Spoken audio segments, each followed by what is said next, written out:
Pessoal, eu tenho que ler aqui a frase padrão, tá? Essa apresentação está sendo gravada e será disponibilizada publicamente. Por favor, mantenham os vídeos e os áudios desligados. Caso desejem se identificar, vocês automaticamente concordam com a divulgação pública da sua manifestação. Boa tarde a todos. Hoje a gente tem um imenso prazer de ter o professor Marcelo Guzzo. Acredito que todos vocês sabem, o professor Marcelo Guzzo é prata da casa, né? E ele vai dar a honra de contar para a gente um projeto que ele está dirigindo já há uns 3 anos, é isso já? Que é sobre o Instituto Princípio e a Escola de Talentos. O professor Marcelo mestrado IFT, doutorado em CTP, depois veio para cá, certo? Pós-doc. Pós-docs, aí a história é longa. História usual. A história usual, mas original. é prata conhecida da casa, querido por todos aqui. Então, Obrigado, Cris. o auditório é todo seu. Obrigado. Gente, então, boa tarde, obrigado pela presença. Eu vou falar sobre esse projeto que eu tenho me dedicado bastante, como a Cristina falou, nos últimos 3 anos. E é um projeto que eu particularmente gosto e gostei muito. Obrigado, Cristina, pelo convite para apresentar aqui, porque o Instituto Princípia é, antes de mais nada, um lugar onde qualquer pessoa ligada à ciência pode pensar em fazer algum evento lá. Então, estudantes de todo o Brasil, a gente não é ligado a nenhuma universidade em particular, mas a gente é ligado à ciência. Então, o Instituto Princípia está até atualmente pensando em ter um sobrenome, a Casa da Ciência do Brasil. E é para isso mesmo. Então, se vocês um dia vão organizar um evento, tudo bem, aqui a gente tem uma infraestrutura na Unicamp que pode ser usada, mas de repente você quer fazer um evento fora da Unicamp, sei lá por quê, porque São Paulo é mais legal, eu acho. Aí você vai lá para São Paulo, vou mostrar onde você tem o endereço, e a gente tem uma infraestrutura para abrigar, eu diria assim, quase tudo que você pensar relacionado à ciência. Não vou falar muito mais agora, mas porque eu organizei na forma de uma apresentação. Então, primeiro, antes de mais nada, um pouco da história, tá? O Instituto Princípia é um novo nome que foi inventado em 2017 no lugar da antiga Fundação Instituto de Física Teórica. Então, oficialmente, hoje a gente assina como Instituto Princípia, mas ele vem com uma história grande. Foi criado em 1951, eu fiz as contas erradas no resumo que eu mandei, eu falei que o Instituto teria 73 anos, mas 2023 menos 1951 dá 72 anos, certo? Então eu errei de 1 ano. Mas ele é criado, então, em 1951, como Fundação Instituto de Física Teórica para ser a mantenedora do Instituto de Física Teórica, que funcionou no lugar onde hoje a gente trabalha, ali na Rua Pamplona, até 2009. Obrigado, 2009. Nesse local, então, a partir de 1970, a Fundação Instituto de Física Teórica criou o programa de pós-graduação. Aí eu, a Cristina, o Orlando, somos oriundos desse programa, nós temos um mestrado ali no IFT. E em 1987 aconteceu uma parceria e o IFT se desvinculou completamente da Fundação IFT. E o nome Instituto Princípio foi criado para evitar a confusão que persiste até hoje quando você fala IFT e Fundação IFT. São coisas diferentes. A gente quer, de uma certa maneira, sem esquecer a história, mas a gente quer desvincular esses nomes. Então existe o Instituto Princípio e o IFT, que em 2000 quando eu tenho que olhar aqui as datas para não confundir, em 2009, o IFT se mudou para o campus da Barra Funda, o campus da Unesp na Barra Funda, e liberou o espaço onde ele funcionava desde 1951 na Barra Funda. Em 2019, começam os primeiros eventos de divulgação científica, que foram marca o ressurgimento do Instituto Princípio, da Fundação, Em 2020 começa a Escola de Talentos, a gente está começando então o 4º ano, eu sou diretor da Escola de Talentos desde o comecinho, a gente está começando agora então o 4º ano, faz 3 anos, né? Estamos começando o 4º ano letivo da Escola de Talentos, que eu vou falar daqui a pouco. Em 2022 a gente tem os primeiros eventos científicos, que são workshops, eu vou dar a lista aqui se alguém se interessar, tem muita coisa acontecendo esse ano, inclusive, no Instituto Princípio. E em 2023 a gente está com as 3 grandes linhas do Instituto Princípio ativas. Na educação a gente tem a Escola de Talentos, que a gente está com 16 eventos de divulgação científica acontecendo esse ano, 8 eventos científicos, são workshops, escolas, vou dar a lista daqui a pouco, e a infraestrutura pronta para abrigar novos eventos. A localização do Instituto Princípio é muito privilegiada. Para quem conhece São Paulo, aqui a gente tem... Será que a gente tem um pointer aqui? Se não tiver, não tem problema. Acho que tem um monte de coisa aqui. Não tem. Deixa eu ver se tá. Deixa eu ver. Se não tiver, não tem problema. Isso não é um pointer. Isso não é. É sim. É, só que tá caidinho.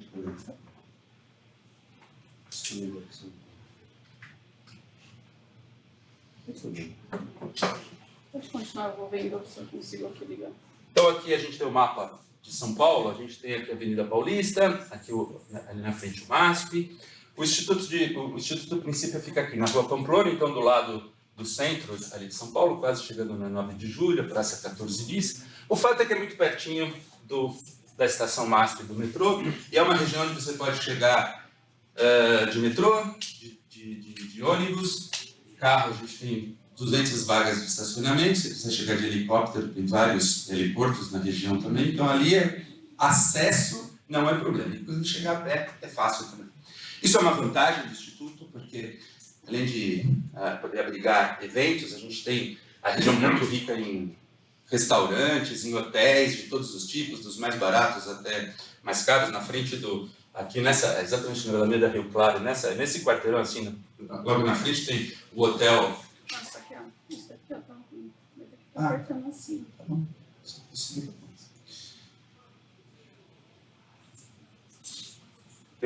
Aqui tem o Hotel Rosewood, Hotel 7 estrelas, R$ 6.500 a diária mais simples, se vocês quiserem fazer um evento. É onde ficava o Hospital Matarazzo, que está sendo restaurado. Enfim, e é um lugar muito bonito, tá? Esses são os prédios do nosso... A gente não chama de campus, mas chama a praça, tá? A Praça Pamplona, onde o Instituto Princípio funciona. Então, isso daqui é um auditório, a parte externa do auditório, que no futuro, e a gente acha que no futuro muito breve, vai funcionar um teatro digital, tudo voltado para a ciência, tá? Não se esqueçam disso. Esse daqui é o nosso prédio novo, que é o chamado Centro de Pesquisa, onde a maior parte dos eventos nossos estão acontecendo. E aqui é um casarão histórico, tombado pelo patrimônio histórico da cidade de São Paulo. Ela é uma casa de 1930, era uma residência, em 1951, então a fundação comprou essa casa. Uma história bacana, uma doação assim, de uma família, inclusive uma família carioca, a família Guingli, comprou para a Fundação IFT, doou para a Fundação IFT, e hoje a gente tem, isso aqui está totalmente restaurado. Para minha boa surpresa, a Prefeitura de São Paulo cuida mesmo das coisas que ela declara patrimônio histórico, eles vão lá e orientam assim, e brigam-se, porque tem isenção de IPTU, né? Então, ele briga se tem infiltração, recomenda, vai o técnico lá, fala, olha, a tinta para arrumar esse pedacinho tem que ser de tal jeito, tal outro. Cuida do jardim, todas as arvorezinhas do jardim estão catalogadas. Tem uma árvore lá seca há 1 ano e meio e que a gente não pode cortar porque ela tem plaquinha. Sabe plaquinha de patrimônio da Unicamp? Então, é o mesmo drama. Bom, a nossa estrutura acadêmica, eu faço questão de colocar aqui, porque isso eu acho que caracteriza uma coisa bacana do Instituto Princípio. Então, a gente tem um conselho curador, o presidente é nosso colega, ex-reitor da Unicamp, né, o Marcelo Nobel. Bom, a gente tem aqui várias pessoas da USP, Unesp e Unicamp. O nosso conselho científico é altíssimo nível, a Dilson é da Federal de São Carlos, a Beatriz é do IAG da USP, a Débora Menezes é da Federal de São Carlos, o Nathan Berkowitz é o presidente do ICTP de São Paulo, tá? Do SAFE, do South American Institute for Fundamental Research. O Tirso é do INPE e eu estou na diretoria executiva do Princípio. O Princípio tem três... Bom, ele é uma fundação, tá? Sem fins lucrativos. Então é o seguinte, o que significa ser sem fins lucrativos? Significa o seguinte, que qualquer real que entre no Instituto Princípio precisa ser destinado às suas atividades públicas. Tem um controle bem grande, 2 vezes por ano vai lá o Ministério Público verificar isso, tem que ter auditoria, enfim, eu acho que se faz um trabalho bem feito. A gente tem que se virar para pagar a manutenção, mas todas as doações que entram, que por enquanto são muito poucas, elas têm que ser destinadas para os 3 pilares basilares de atuação do Princípio. Aqui são a educação, através da Escola de Talentos, a pesquisa e a divulgação científica com cursos e orientação profissional. A Escola de Talentos funciona na sede do Casarão, nesse lugar tombado pelo patrimônio histórico. Faço aqui uma propaganda também, que no térreo existe um café e um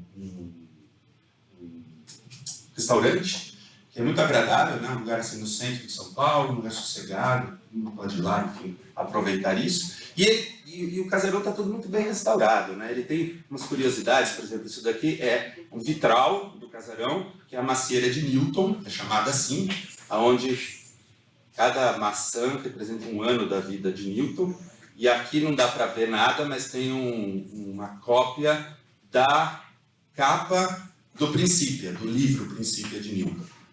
E tem vitrais. Você já viu isso, Ana? Não. Está escondido lá, está lá no último andar, numa salinha, mas é bonito isso.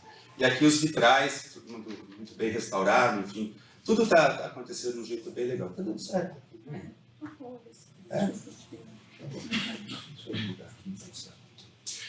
Bom, vou falar um pouco rapidamente sobre essas três frentes. Então, a Escola de Talentos é um programa para a formação de cientistas com a seguinte visão: a gente chama alunos que são bem colocados em Olimpíadas Brasileiras de Ciência, em particular a Olimpíada Brasileira de Física. Perfeito. Ótimo. Para um programa que não é uma escola usual, então ele é um programa que acontece no contraturno. A gente tem alunos hoje de 12 estados do Brasil que estudam, então a gente tem lá, as Olimpíadas Brasileiras de Física tem 300 mil participantes, é uma Olimpíada relativamente grande, muito longe será a maior do Brasil, né? A gente tem a Olimpíada Brasileira de Escolas Públicas de Matemática, né? Que é a OBMEP, que tem 8 milhões de participantes. Quando eu comecei a ouvir esses números, eu fiquei muito espantado. Mas a Olimpíada Brasileira de Física tem 300 mil participantes e a gente convida os 500 alunos que passam para a terceira fase das Olimpíadas para se matricularem na Escola de Talentos. Então tem uma peneira muito grande, é um pessoal muito capaz, enfim, cognitivamente muito privilegiado. A maioria ali é altas habilidades e superdotação. Quem quiser, a gente tem um serviço de psicologia que faz um trabalho, que faz o teste, né, de QI, de altas habilidades. E tudo isso funciona no contraturno, onde os alunos se dedicam. Eu estou me antecipando, eu vou falar tudo. Podia falar isso mais. Tenho transparências para isso, mas enfim, já falei. Tudo totalmente gratuito, e mais do que isso, a gente tem bolsas para alunos com dificuldades econômicas. Então, isso eu já falei, aqui eu já falei. Os nossos alunos, a gente está começando o 4º ano, portanto, nós tivemos já 3 turmas que já estão no nosso programa, né? A primeira turma, que entrou em 2020, concluiu o projeto pedagógico no ano passado. A gente já tem ex-alunos da Escola de Talentos, né? E eles estudaram, dependendo da turma que entrou, eles estudaram mecânica quântica, física, mecânica clássica, eletromagnetismo, E terminado essa primeira fase, que dura 12 meses, o projeto inteiro do programa pedagógico dura 30 meses, os alunos começam uma iniciação, algo como uma iniciação científica. Então, nos primeiros 12 meses, a gente tem tutores que acompanham esses alunos. Então, o Ricardo Mateus, do IFT, nosso colega aqui da Unicamp, o Rickson Mesquita é nosso tutor, e o Leonardo, da Universidade Tecnológica Federal do Paraná, também. A partir do segundo ano, a gente tem trabalhos lá, uma iniciação científica, que, então, de colegas de vários lugares diferentes estão trabalhando e orientando os nossos alunos. Então, só para vocês terem uma ideia, obviamente, né, como eu sou daqui, conheço muita gente aqui, eu faço convite para a turma daqui, tem muita gente da Unicamp, né? Tem, em particular, lá, o Pedro de Holanda vai começar a orientar nossos alunos. A gente teve Nossa, eu não pus a Gabriela Castellano aqui. Falha terrível, né? A Gabriela orientou uma aluna nossa que concluiu o ano passado, a Marcela Praz. A Marcela Praz, ela, inclusive, publicou um artigo científico com 15 anos de idade, junto com a Gabriela, né, e os alunos dela. Mas a gente tem daqui também a Fanny Beron, o Rickson também orienta alunos na Escola de Talentos, Samuel Rocha do IMEC faz relatividade geral, e a gente tem gente de fora também, né, de fora da Unicamp, quero dizer. O Gilberto Medina, da USP de São Paulo, a Renata Leone, da USP de Ribeirão, a Daiane Chaves, do Laboratório Nacional de Lucíncrotron, e o Ives Charles da Silva, que é do Instituto de Ciências Biomédicas da USP. Então, os projetos que os alunos desenvolvem são projetos muito bacanas, são muito legais, e eles se dedicam bastante, como eu falei, eles são muito capazes, né? E tem aproveitam muito essa oportunidade, eles agarram muito essa oportunidade. Bom, os nossos alunos, como eu já mencionei também, são assistidos por um programa de acompanhamento psicopedagógico. A gente tem uma psicóloga contratada pelo Princípio. Faço uma observação, orientadores podem usar também os serviços de psicologia gratuitamente lá, eu também uso, e a gente conversa bastante sobre o que a gente pode ajudar, sempre no sentido de desenvolvimento cognitivo e comportamental, para a gente aproveitar melhor as oportunidades que a gente está montando ali.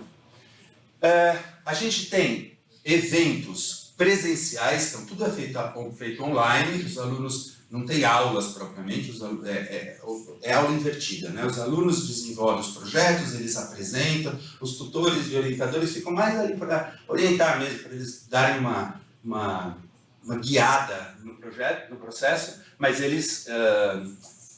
os alunos em geral desenvolvem muito bem isso sozinhos praticamente, mas a gente faz um encontro presencial. O próximo vai acontecer de 27 a 30 de julho, onde a gente reúne todos os alunos, orientadores, tutores, pessoal envolvido com a Escola de Talentos, lá na sede da Rua Pamplona. Então aqui a gente tem o encontro. O primeiro encontro que aconteceu foi no ano passado, porque antes disso a gente estava impossibilitado pela pandemia, então a gente fazia encontros virtuais. O primeiro encontro aconteceu no ano passado, aqui tem um pouco da farra que se faz, porque é um encontro científico, mas é mais ainda voltado para ser um encontro cultural e social. O ano passado, por exemplo, a gente visitou o MASP e fez um monte de bate-papo, de conversa com a psicóloga, entre eles, enfim. Todos eles ficam hospedados num hotel que fica exatamente ao lado do Instituto Princípio, vizinho mesmo, assim, só sair na rua, não precisa nem atravessar a rua, na mesma calçada. Um hotel que, por alguma circunstância estranha, se chama The Universe. E aí o The Universe, todo mundo fica ali, e vai para o Instituto Princípio e volta, e todo mundo acha bacana isso. A gente publica, nesses encontros, a turma concluinte apresenta o seu trabalho de conclusão de curso. Essa aqui é a nossa turma concluinte. A gente começou pequenininho assim, são 6 alunos, né? Agora a gente expandiu, não muito, a nossa turma que começou ontem tem 14 alunos, a gente está expandindo de 7 em 7, no ano que vem vão ser 21, e depois a gente não vai crescer mais. Eu vou falar o que a gente pretende fazer em termos de expansão. E a gente publica, né, os trabalhos de conclusão de curso num volume, dá para os alunos, para os orientadores, enfim. Esses são os nossos primeiros concluintes, né? Como eu falei, a nossa turma que se auto-intitulou Vanguarda Quantum, as turmas ao final do primeiro ano fazem um concurso de nomes, enfim, é tudo uma brincadeira, e aí acaba tendo um nome, essa aqui é a Vanguarda, né? Porque eles sabiam que eles eram a primeira turma, se intitularam Vanguarda Quantum. Aqui está o trabalho que deu um artigo, foi o primeiro artigo da Escola de Talentos feito por coautoria, né, de um aluno, com a Gabriela Castellano, aqui, nossa colega. Então, como eu falei, a Escola de Talentos tem alunos de muitos estados, né, a gente só não tem da região norte, mas tem região sul, sudeste, nordeste, centro-oeste. O nosso tema é a física, por razões óbvias, né? Me convidaram para ser diretor de uma escola. O que eu vou fazer? Eu só sei fazer física. Então vamos fazer uma temática em física. Mas a nossa ideia é ampliar para outras áreas. A gente tem pessoal acadêmico e patrocinadores interessados para discutir com uma escola de talentos em neurociências. E a gente tem também outras áreas, biologia, química, matemática, astronomia e computação, que a gente de vez em quando lança assim, essas ideias para ver se alguém se interessa em tocar outras escolas de talentos. Então é nesse sentido que eu falo assim, a gente não quer ampliar, a gente não quer ter 100 vagas de alunos no primeiro ano da escola de talentos para temática em física. A gente quer fazer alguma coisa um pouco, sempre pequeno, no máximo a gente vai ter, se vocês fizerem as contas, vão ter uns 60 alunos numa das escolas temáticas, mas a gente pode ter outros temas, inclusive outra escola de talentos em física, talvez em outra sede. A gente tem a chance de passar esse conhecimento para outros lugares. O Brasil tem... Fazer uma observação muito importante. Para a gente começar esse processo da Escola de Talentos, a gente fez 3 workshops com especialistas em altas habilidades e essa carência que existe no Brasil de dar oportunidades para esses jovens com essas características. Altas habilidades é classificado pelo Ministério da Educação como uma necessidade especial. Necessidade especial. Tem autismo, tem etc. Tem altas habilidades. São pessoas que precisam de atenção. As dificuldades, eles não têm dificuldades em notas, sempre tiram notas muito boas. Tem muitos casos, curiosamente, de alunos que tiram notas um pouquinho mais baixas para evitar bullying dos colegas, porque o cara só tira nota 10, então ele erra lá umas 3 coisinhas para ficar com 8,5, com 8, coisas assim. Mas a coisa é muito pior. Tem casos de depressão, tem casos de suicídio, enfim, porque são pessoas que têm essas altas habilidades, têm vontade de fazer muito mais, né, de ir muito mais para frente, mas o meio sufoca, né? Então, uma das coisas que, os depoimentos que a gente tem dos nossos alunos é assim, você gosta da escola de talentos? Sim, eu adoro. Por quê? Porque tem alguém para eu conversar. Porque os meus colegas só querem falar de futebol, de namoro, não sei o quê, eu quero falar de física, de mecânica quântica, de relatividade, enfim. É uma necessidade mesmo dos alunos. Bom, falei da Escola de Talentos, vou falar bem mais rápido agora da divulgação científica, cursos de orientação vocacional. O Instituto Princípia tem, basicamente, funciona nesse domo, cuja entrada é aqui é uma visão noturna. Aqui tem o alto desse teto aqui, dessa capa de concreto que cerca o domo que está aqui embaixo, é uma visão artística da radiação cosmológica de fundo, ou seja, o artista olhou a fotografia da radiação cosmológica de fundo e falou, é isso aqui, isso tem as pessoas param para tirar fotografia. Enfim, esse foi um projeto arquitetônico muito premiado, né? Tá aqui embaixo. Ele foi muito premiado, ele é muito interessante, muito bonito. E aqui tem uma visão interna, né, do lugar. Toda essa parte ainda não está pronta. Aqui tudo vai ser coberto por uma cúpula hemisférica, uma tela hemisférica que, assim, diversos projetores vão projetar imagens de filmes que são, será que vamos chamar isso 3D? Não é 3D, é uma imersão ali, sempre com temáticas em ciência. Então, é um planetário, mas que obviamente então vai projetar estrelas e galáxias, mas também pode ser uma viagem pelo cérebro, uma viagem pela Mata Atlântica, pela mata, no fundo do mar, né? existe uma conversa que eu vi, assim, de fazer transmissões ao vivo, né? Online, mas ao vivo, assim, real time, não ao vivo, de salas de concerto no mundo inteiro. Isso se faz em outros lugares. Você está tocando lá na Sala São Paulo, por exemplo, ou em Nova York, ou em Berlim, enfim, e aí as pessoas ficam ali e ficam ouvindo, né? Mergulhados no mesmo ambiente da onde esses concertos acontecem. Também acho que é uma coisa bacana. Tem possibilidades de fazer filmes para bebês menores de 1 ano de idade, onde os bebês ficam olhando os filmes, enfim. Eu acho que as possibilidades de um domo digital são infinitas. Esses são nossos programas de divulgação científica, o YouScience, Cinema Científico, os cursos que começaram em 2001, não progrediram muito, mas a gente quer progredir ainda com eles. Farol da Ciência são exemplos dos nossos eventos. Então aqui o YouScience acontece todo mês e é um programa de orientação vocacional. Então a gente convida cientistas, em geral jovens cientistas, para não ter aquele distanciamento dos jovens interessados em ciência, um distanciamento etário, né? E aí eles conversam sobre a sua pesquisa, tá? Conversam sobre o que eles estão fazendo. A gente tem as edições, teve uma aqui no dia 11 de maio, né, com a professora Gabriela de Júlio, da USP, sobre as dimensões humanas das mudanças climáticas. Deu uma discussão muito grande e muito bacana. Tudo isso é transmitido no YouTube e está disponível, tá? Todos esses são versões anteriores, desde 2019, então já tem vários programas arquivados ali. Só para a gente ter uma ideia, de novo o Pedro de Holanda aparece aqui, que foi falar sobre as partículas fantasmagóricas no YouScience de março. O cinema científico é um projeto que eu particularmente gosto bastante. A gente convida um cientista para falar sobre os erros e os acertos dos filmes que estão por aí. Então, os filmes abordam alguma temática científica e, às vezes, abordam de um jeito totalmente equivocado e, às vezes, não. Às vezes, de um jeito bastante correto. Faço a minha propaganda aí. O Mr. Robô vai ser o tema do nosso próximo cinema científico. Vai acontecer, então, que dia que é? Aqui 25 de março, semana que vem. 25 de maio, né? A semana que vem. E você pode ir lá assistir ao vivo, no Auditório Boulevard, ou pelo YouTube.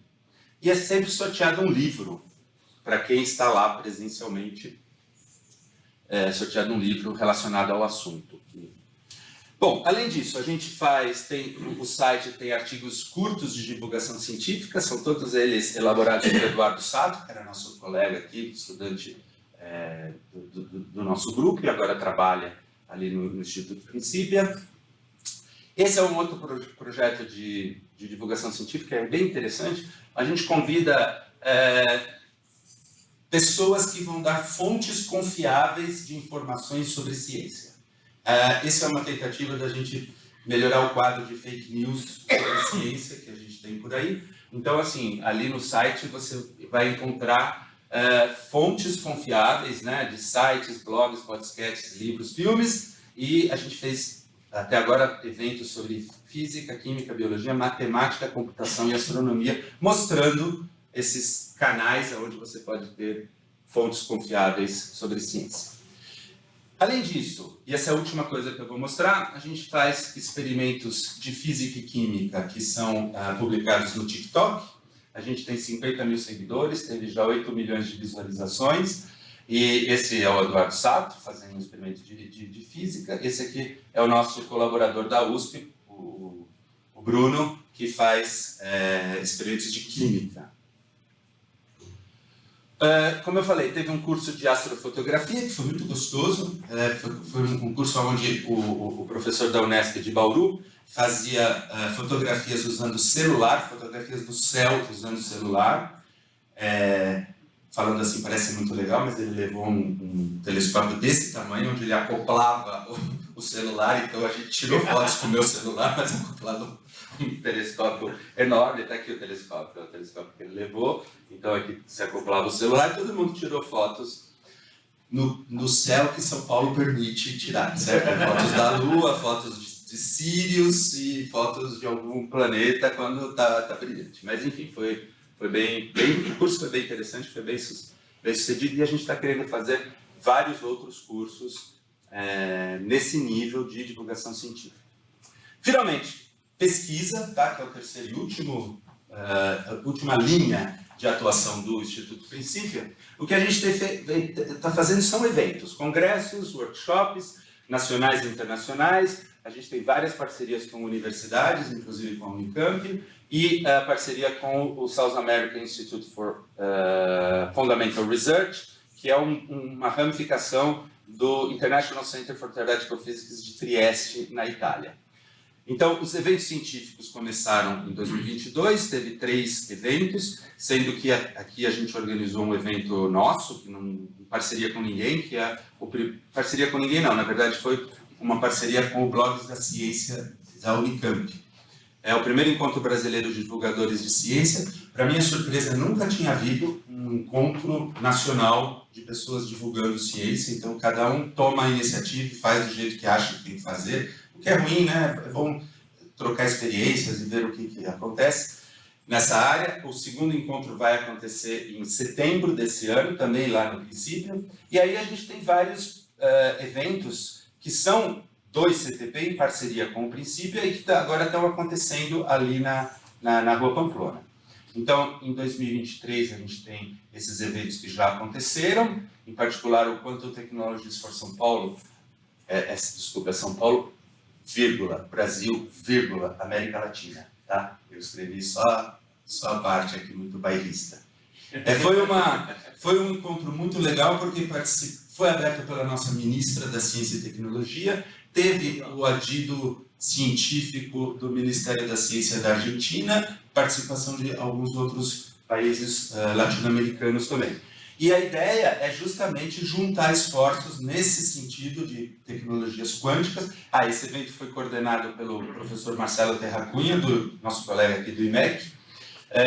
Teve muita gente da Unicamp também lá.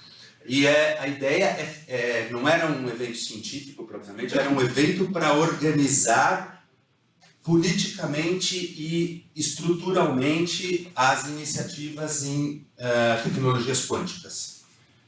Eu avaliei que foi um grande sucesso, porque surgiu dali um documento que agora circula no Ministério da Ciência e Tecnologia, na Secretaria de Ciência e Tecnologia de São Paulo, enfim. Aí a gente tem os outros eventos que já aconteceram, mas assim, daqui para frente é o que mais interessa, né? Porque o que passou, passou. Mas assim, agora na semana que vem começa um evento que interessa bastante, inclusive, em particular aqui o pessoal do Departamento de Raios Cósmicos, que é o Princípio Program on Multi-Messenger Astrophysics, que é também uma escola avançada da FAPESP. Ele é organizado pelo professor Raul Abramo, da USP, com financiamento da FAPESP e do Instituto Princípio. Quando eu falo financiamento do Princípio, sempre tem patrocínios, né, na história, enfim, mas organizado, patrocínio, inclusive, organizado pelo Instituto Princípio. E aí, outros eventos, a maioria deles em parceria com o ICTP Safe, mas tem aqui o nosso segundo Encontro Brasileiro de Divulgadores de Ciência, que vai acontecer de 7 a 9 de setembro. Para quem tem interesse, as inscrições estão abertas. Bom, estou chegando ao fim. É importantíssimo, isso que eu falei no primeiro momento da nossa conversa, e falo agora na última transparência. O Instituto Princípio está aberto para parcerias, eventos, cursos, qualquer evento que incentive a atividade científica do Brasil, inclusive atividades organizadas pelos estudantes. Então é isso. Aqui tem os contatos, estou às ordens para perguntas, se houver.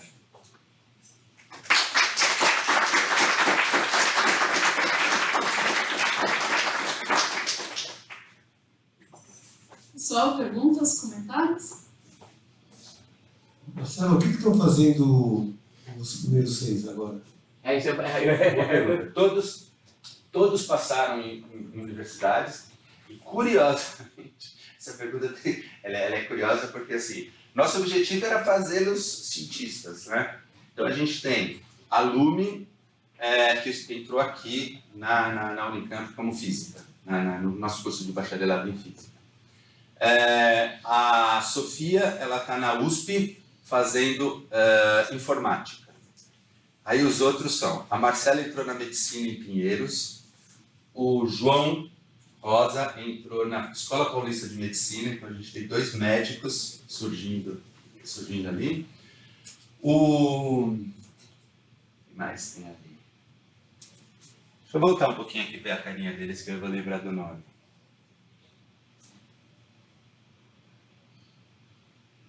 Ah, sim, aqui, ó. A Sofia é Sistemas Informática, a Lume é Física. Alguém lembra da Lume? Algum professor está dando aula para a Lume aqui? Física 1. O João foi para a Escola Paulista de Medicina, a Marcela foi para Medicina em Pinheiros, na USP. O Fernando foi para o curso de Filosofia. Ele era chamado de o filósofo desde que ele entrou. E ele fez Vocês conhecem a Lume? Não, vocês apontaram ali, não. O Fernando fez um trabalho, que é aqui o Fernando, ó. Jornada pelo Nada, um passo pelas revoluções epistemológicas do século XVII, com o Silvio Kibene, aqui do IFISH da USP, da Unicamp, perdão. E o Gabriel foi fazer um curso de Direito na Universidade Federal do Rio de Janeiro. Ou seja, a nossa eficácia para fazer cientistas na primeira turma foi bem baixa. Mas isso eu acho que vai mudar, porque o primeiro ano é o primeiro ano, né, gente? Posso fazer mais uma perguntinha? Por favor. Como é que fica essa menina para fazer Física 1, Cálculo 1? Aqui agora, Pois é. Será que não é a hora das universidades serem um pouco mais espertas? Depois que ela publicou o artigo, ela tem que sentar no curso de Física 1. Não, essa não foi a que publicou o artigo, mas de qualquer forma, essa pergunta é muito boa, poderia ter sido. Ela fez um trabalho com o Samuel Rocha, em relatividade geral, sobre ondas gravitacionais. Durante a Escola de Talentos, ela já veio, e todos eles já vieram com algum conhecimento, mas em particular a Lume já sabia cálculo básico, derivadas e integral. A gente reforçou essas questões para eles, fazendo até, eles sabiam coisas unidimensionais, a gente aumentou para mais dimensões. E agora ela está fazendo Física 1 aqui na Unicamp, entende? Então, assim, parece... podia ter O Brasil é uma coisa recente isso, mas o Brasil permite aceleração escolar. Tem lei para aceleração escolar. A gente tem um aluno que entrou no 2º ano na turma Hiperposição dos Charmes. São os nomes que eles escolhem. Na turma Hiperposição dos Charmes, o Arthur Jacobina, da Bahia, que ele, ao terminar o 2º ano do ensino médio, ele passou no ITA. E aí, o ITA aceitou, a escola dele, em Salvador, deu o certificado de conclusão para ele, e ele pulou o 3º ano, e tá hoje na metade, está terminando o 1º semestre do ITA. Ele é aluno do 2º ano, ele tem 16 anos, talvez 15 anos de idade. Então, não sei, essa pergunta do Marcelo Filho é excelente. Eu acho que a gente precisava, sei lá, faz uma proficiência e manda essa menina para frente, e os alunos para frente. É perda de tempo para ela, é perda de dinheiro para o Estado, é perda de um monte de coisa, perda de esforço. Se ela já sabe, ela podia fazer uma proficiência e ir para frente. A gente consegue fazer proficiência aqui na Unicamp, mas não acho que no 1º ano, né? Não, a gente consegue fazer, mas tem um problema que é seríssimo, você não pode restringir a inscrição. Então, eu já fiz esse negócio. Daí, para aprovar um aluno, você tem que competir 120 provas. Você faz um edital, e vem 120 pessoas que entram de paraquedas para se aprovar um. Então, a legislação da Unicamp não permite isso. Isso aqui é uma coisa interna da Unicamp que não permite. E a outra possibilidade, que também é interna da Unicamp, é de não permitir matrícula como aluno especial de pessoas sem ensino médio. Não tem legislação nenhuma que proíbe você assinar como aluno especial, porque aluno especial não é nada, essencialmente. Você só faz as provas e fica registrado. Mas como aluno especial, a hora que você entra, você aproveita todo esse negócio. É só da Unicamp, regimento de graduação da Unicamp. Então, aí, lembra que eu mencionei que a gente fez 3 workshops com especialistas em altas habilidades, né? E eu, particularmente, aprendi muita coisa com isso. Uma das especialistas, a professora da Federal do Paraná, a Tatiana Riesch, que foi no início nossa psicóloga, ela falou coisas assim, por exemplo, universidades principalmente americanas, eles tem uma política muito agressiva de atração de alunos para os Estados Unidos. Então ela mencionou um caso de um molequinho de 11 anos de idade que fez as Olimpíadas Brasileiras, acho que de física, quase certeza que é de física, e foi aprovado, medalha de ouro, 11 anos, tal, as Olimpíadas do ensino médio. Foi aprovado com 11 anos.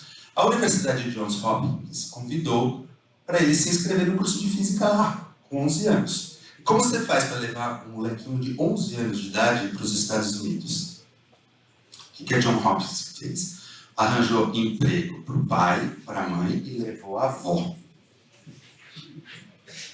Isso é programa agressivo. Então, os Estados Unidos atraíram, né, Einstein, Enrico Fermi, molequinho de Curitiba, e etc. E eles estão lá.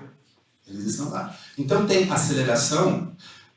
Se vocês entrarem e colocam lá Gifted Student de Harvard, em física, tem uma turminha lá que acho que o mais velho deve ter 14 anos. Eles estão fazendo curso de física, graduação em física. E provavelmente eles não devem estar estudando coisas que eles já sabem, né? A gente sabe assim se organizar, sim. A gente já começou abrindo um pouquinho o vestibular para as Olimpíadas, já é um progresso, um grande progresso, na verdade. Mas enfim, pois não. Eu tenho uma questão sobre isso, porque assim, inclusive eu fiz Olimpíadas e foi assim, bem importante na minha experiência no ensino médio, esse negócio de contato. Certamente não sou super dotado. Espera um pouquinho, o microfone está gravando. Eu sou um membro dos estudantes lá. Então, enfim, eu reconheço a importância disso, realmente. Mas, assim, na apresentação que você coloca, me parece ter uma perspectiva de, por exemplo, a gente vai lá, seleciona os estudantes da Olimpíada Brasileira de Física. Vai ter um recorte muito grande. Eu lembro, assim, meus colegas, da maior parte, coisas específicas de formação de etapas, grandes escolas, né? São Paulo, mesmo quando era do Ceará, tinha aquelas escolas, né? Uhum. Então, talvez esse seja o público menos vulnerável, porque esse público vai passar no vestibular, vai entrar aqui tudo bem, vai ter a chateação de fazer cálculo 1 e tal. Mas, assim, se superdotação de fato é uma coisa que é genética, ela vai estar em todas as populações. Os superdotados que estão no Brasil que a gente está perdendo são aqueles que não vão fazer a Olimpíada Brasileira de Física. Então, como que a gente acessa essas populações que, né, vocês têm essa reflexão, assim, o que vocês estão fazendo nesse sentido? Essa pergunta é excelente. Usa a gravata. Precisa do microfone ou não? Você está perto aí. Ah, então não precisa. A gente não faz nenhum tipo de orientação para essa, vamos dizer, para essa coisa mais da população mais geral. Mas esse questionamento apareceu, inclusive, no nosso conselho curador, se a gente não deveria focar, e por enquanto a gente acha que não. Mas o que a gente tem, esses alunos que se sobressaem, você tem toda a razão, eles são do Etapa, ou do Objetivo Integrado, ou do Ari Sá de Fortaleza, Farias Brito, são escolas que preparam colégios militares, mas a maioria dos nossos alunos são pobres. E eles são bolsistas dessas escolas. Isso é a maioria. A gente tem um caso, nossa escola é pequenininha ainda, né? Hoje a gente tem 42 alunos, juntando os 3 anos que a gente concluiu agora. Só é pequenininha, a gente vai crescer, mas não muito. A gente tem um caso de um aluno que é da periferia do Rio de Janeiro, não vou mencionar o nome, mas enfim. Ele, com 11 anos de idade, ele pediu para o professor dele escreveram nas Olimpíadas Brasileiras de Física. Na escola ninguém sabia o que era isso. Aí o professor foi falar com o diretor e o diretor escreveu o menino para fazer as Olimpíadas. Aí o professor falou, mas você nunca estudou física, você não vai bem. Aí eu falei, é verdade, mas eu tenho ainda 3 meses para estudar física. Aí o professor e o diretor forneceram livros. Aí ele fez as Olimpíadas do Ensino Fundamental e tirou a medalha de ouro. Diretamente de uma escola municipal da Baixada Fluminense, ele foi para a Olimpíada, tirou a medalha de ouro, a gente se selecionou para a nossa segunda turma, a interposição dos Charles, e a gente conseguiu uma vaga para ele em 2 boas escolas do Rio de Janeiro e ele conseguiu bolsa lá. É isso que dá para a gente fazer hoje, e a gente está... E outra coisa também, a gente teve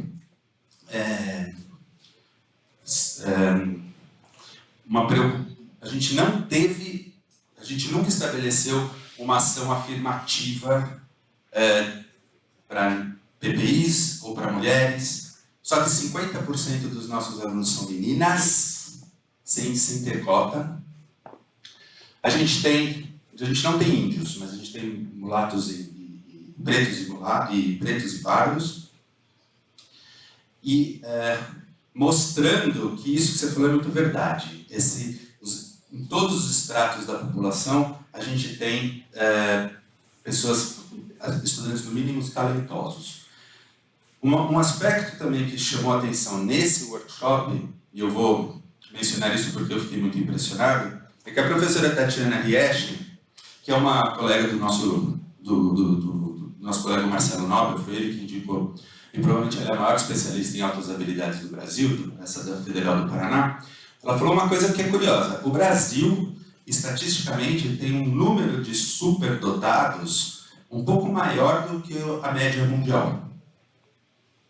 Isso é uma coisa que não é ainda 100% entendida, a gente não sabe, mas existem hipóteses. E uma das hipóteses se fala assim, a miscigenação que acontece no Brasil e o jeitinho brasileiro. O jeitinho brasileiro é extremamente criativo, mas são hipóteses. Mas o fato é que a gente está perdendo muita gente por aí entregando pizza ou fazendo qualquer outra coisa que precisa para uma rima de família. A escola de talento não vai ser algo que possa nem tocar numa solução grande para o problema, mas ela vai tocar na vida dessas pessoas em particular que estão lá.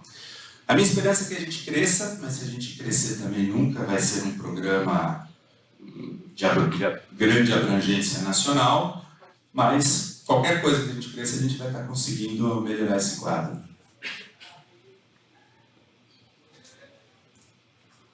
Cris. Boa tarde, professor. Obrigado pela apresentação. Tem algumas perguntas. Eu queria saber a questão do financiamento, os mecanismos de financiamento do Instituto, se é por doação, se é para aluguel de espaço, como que ele é realizado. Sobre a Escola de Talentos, você falou dos primeiros formados. Eu queria saber se existe alguma perspectiva de programa de encaminhamento profissional, né, desses alunos formados. E terceiro, eu queria pegar nesse ponto da diversidade do grupo. O senhor não mencionou proporção de pretos e pardos, e pelas fotos eu fiquei com a impressão de que é muito baixa. Queria saber se existe essa preocupação de, vamos dizer, aumentar a representatividade desse quadro de alunos. Tá, então a primeira questão você falou de financiamento, né? Esse lugar que abrigava o Instituto de Física Teórica, ele é um terreno relativamente grande, são 7.000 metros quadrados, é um quarteirão e meio da Avenida Paulista. Então é um lugar muito valorizado, e esse terreno foi negociado de tal modo que, quando o IFT funcionava lá, existia esse casarão e uns puxadinhos assim no fundo, onde a gente tinha a sala dos alunos, dos professores, enfim, que ficava mais ou menos nesse espaço que está aqui hoje. Esse terreno todo ele foi negociado em troca da restauração. Então, uma incorporadora se comprometeu. Em troca da restauração, ela pegou o terreno. Em troca da restauração do casarão, da construção desse prédio, que é o nosso centro de pesquisa, da construção desse domo e mais 5 andares dessa laje, que tem 25 andares, e 5 andares são do Instituto Princípio. E essas lajes, esses 5 andares são alugados para o mundo corporativo, enfim, tem dentista, médico, advogado, cabeleireiro, enfim, um monte de coisa aí. Os 25 andares são alugados, mas 5 andares são do Instituto Princípio. Essa renda, ela dá conta da manutenção. A gente tem que pagar condomínio, aqui é caríssimo, pagar limpeza e tudo mais. Conta de água, luz, os poucos funcionários, são 5 funcionários que a gente tem no Instituto Princípio todo, então vem dali. A parte disso, a gente tem conseguido uma pequena contribuição através de doações. Então, por exemplo, os encontros da Escola de Talentos, é uma startup que banca.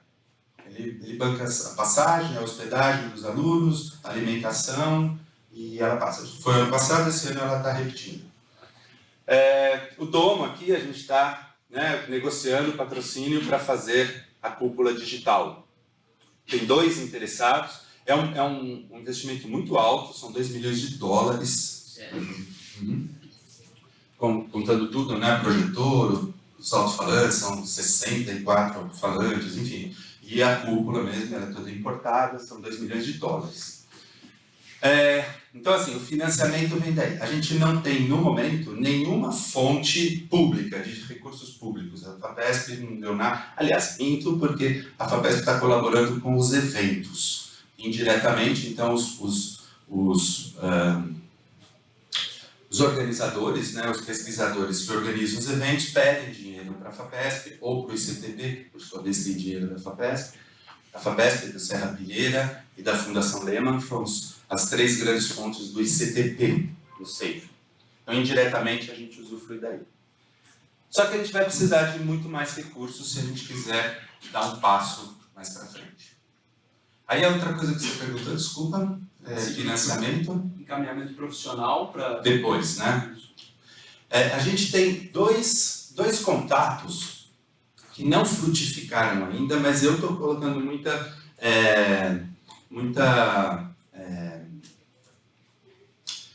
estou apostando muito nisso. O primeiro contato é com a Universidade de Harvard. A Universidade de Harvard, eu descobri recentemente, ela tem um escritório em São Paulo. E descobri também que a cidade de São Paulo é o único lugar do mundo que tem um escritório da Universidade de Harvard. Não sei por que está lá em São Paulo. Eles nos procuraram e eles propuseram um leque de possibilidades para fazer um intercâmbio com os nossos alunos, e isso poderia ser durante ou depois da escola. Essa seria, assim, uma possibilidade. A outra coisa é justamente com um banco que se interessou em contratar os nossos alunos como estagiários. E aí, essa a gente precisa tomar um certo cuidado, porque às vezes tem uma exploração ali, mas de qualquer forma abre uma perspectiva. A Escola de Talentos, ela tem uma outra coisa que é só uma parceria, mas não é nessa linha. É com uma outra escola, Avenues, em São Paulo, que está financiando um projeto com 5 alunos nossos. Só falar um pouquinho disso, porque o projeto é bem legal. Um projeto que vai ter uma participação do John Lomberg. John Lomberg eu nunca tinha ouvido falar, até que me orientaram a procurar no Google, e eu descobri o seguinte: o John Lomberg é o designer do Carl Sagan, ele que fez os Cosmos. Vocês são de uma geração um pouco mais jovem, não sei se vocês chegaram a ver Cosmos, mas qualquer pessoa um pouquinho mais de idade se encantou com a série Cosmos do Carl Sagan. E ele fez também, o John Lomberg, ele fez sabe o disco, aquele disco de ouro que foi com a Voyager do espaço sideral, contando quem somos, características da cultura da humanidade e tal. Ele, o John Lomberg, que foi o designer que fez esse disco. E a NASA perguntou para ele, pediu para ele, perguntou uma coisa assim: se hoje você fosse fazer um novo disco, um novo Golden Record, como seria? Aí ele falou: eu respondo isso, mas eu quero fazer um programa com moçada do mundo inteiro, e chegou na Escola de Talentos. Então, o John Lomberg vem daqui 2 semanas, vai passar uma semana na Escola de Talentos, e a gente vai colocar os nossos alunos em contato com alunos de outras escolas. E a Escola Avenues de São Paulo, não sei se vocês conhecem essa escola, é uma escola, ela é recente, é uma escola americana, ela tem vários estados, ela tem sede em Nova York, tem vários estados americanos, uma sede em Xangai e outra sede em São Paulo. Ela está bancando a vinda dos nossos alunos para participar desse encontro com o John Lomberg. Eles já estão fazendo um encontro aí, encontros online, né? Mas eles estão o encontro presencial vai ser daqui 2 semanas. Então a gente começa a ter essas parcerias. Eu estou respondendo a sua pergunta sobre perspectivas. Eu quero crer que essas conversas, por exemplo, com o John Longberg, abra portas para perspectivas futuras para os nossos alunos, porque eles vão ficar conhecidos de uma pessoa que tem uma penetração, assim, ele é conhecido da NASA, tem esse currículo, enfim. E, finalmente, a questão que você falou, a terceira, né, foram 3 perguntas, a questão da representatividade. Né? A gente faz assim, a gente convida os alunos bem classificados das Olimpíadas para se inscreverem na Escola de Talentos. Esse viés, ou seja, esses alunos que estão lá na terceira fase, por exemplo, das Olimpíadas Brasileiras de Física, o fato é que a maioria esmagadora é branco. E poucos se inscrevem. E assim, ali é o seguinte, qualquer um que se inscreve é bom para participar da Escola de Talentos. Né? Foi aquela seleção de 300 mil, chegaram em 500 na terceira fase, dava para ser por sorteio. Então, mesmo sem ter cota, a gente vê a cara das pessoas, as condições dele, e isso influencia a comissão de seleção. Mas a gente tem poucos alunos, sim. Você mencionou a foto, né? Acho que está no primeiro slide. Aqui, né? Olha, aqui não tem a terceira turma, né? Mas a gente tem realmente poucos pardos, né? Aqui. Eu botaria 3 aqui só. Mas as meninas, não. As meninas têm muitas meninas. Esse ano, em particular, que começou ontem a aula, são 50%, exatamente metade dos alunos são meninas.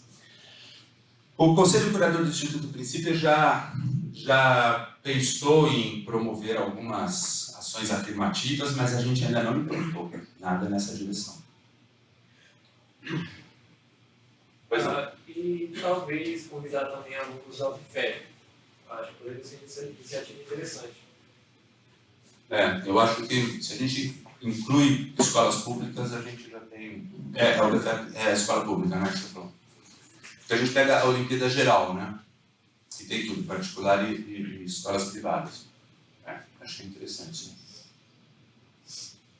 Né? Mais perguntas? Mais perguntas, pessoal? Lá embaixo? Não? Se não, vamos agradecer. Obrigado. Obrigado.